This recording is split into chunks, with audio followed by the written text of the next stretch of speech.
Is your child starting to get the back-to-school jitters? As psychologist explains, feeling anxiety ahead of the new school year is common, and there are ways to relieve it.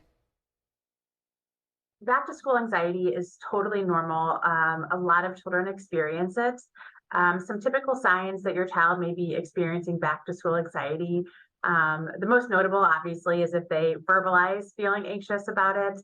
Another sign might be if your child has more nightmares, maybe their sleep is a little off.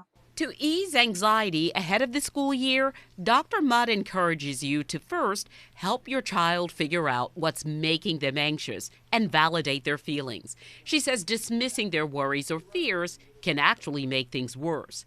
If your child is anxious, Dr. Mudd suggests taking them to their school a few weeks before class starts so they can get used to the environment, especially if they're going somewhere new. It's also helpful to ease them back into their typical routine of waking up and going to bed at a certain time. Dr. Mudd says it's crucial for you to work with your child and avoid letting them stay home because they're anxious.